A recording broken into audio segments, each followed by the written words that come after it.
Dissociative identity disorder. Dissociative mean dissociate करना, separate हो जाना, अलग हो जाना. आइडेंटिटी मीन्स आपकी आइडेंटिटी जो है वो सेपरेट आइडेंटिटी हो जाती है, अलग हो जाती है, डिफरेंट आइडेंटिटी हो जाती है आपकी. इसमें क्या होता है कि इंसान की एक से ज़्यादा पर्सनैलिटीज़ होती हैं, एक से ज़्यादा आइडेंटिटीज़ होती हैं. इस डिसऑर्डर को हम मल्टीपल पर्सनैलिटी डिसऑर्डर भी कहते हैं. इसमें आप अपनी जो पर्सनैलिटी होती है या जो आपकी रियल आइडेंटिटी होती है उससे आप डिस्कनेक्ट हो जाते हैं और आप दूसरी जो आइडेंटिटी होती है, दूसरी पर्सनैलिटी जो होती है वो फॉर्म कर लेते हैं. तो इसमें एक इंसान की एक से ज़्यादा पर्सनैलिटीज़ हो सकती हैं. एक तो उसकी रियल वाली पर्सनैलिटीज़ हो गई और दूसरी जो पर्सनैलिटी है वो फेक पर्सनैलिटी या जो पर्सनैलिटी उसने बना ली है. उसकी एक पर्सन की दो या उससे ज़्यादा पर्सनैलिटीज़ भी हो सकती हैं और वो पर्सनैलिटीज़ बिल्कुल सेपरेट होती हैं, एक दूसरे से अलग होती हैं, बिल्कुल मुख्तलिफ होती हैं. उनकी सारी चीज़ें अलग होती हैं, उनके जज्बात अलग होते हैं, उनकी ख़यालात अलग होते हैं, उनकी सोचें अलग होती हैं और उनके जो फिजियोलॉजिकल जो सिम्टम्स होते हैं इवन वो भी अलग होते हैं और कुछ स्किल्स जो होते हैं वो भी अलग अलग होते हैं.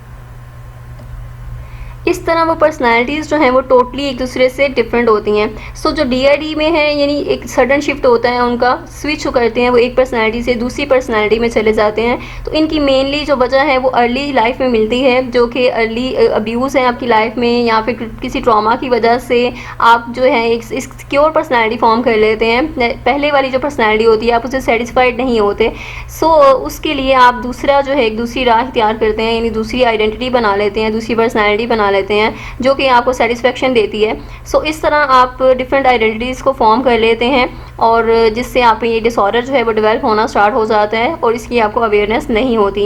And this was required the treatment और इसका जो एक थेरेप्यूटिक इंटरवेंशन होती है ये आपके DSM जो 5 है उसका डायग्नोस्टिक क्राइटेरिया अगर फुलफिल कर जाता है, वो मैच करता है, आफ्टर दैट ट्रीटमेंट होता है. और उस ट्रीटमेंट में जो ट्रीटमेंट जो होता है उसमें सारे तरह ये डिसऑर्डर जो है वो उसको ट्रीट किया जाता है.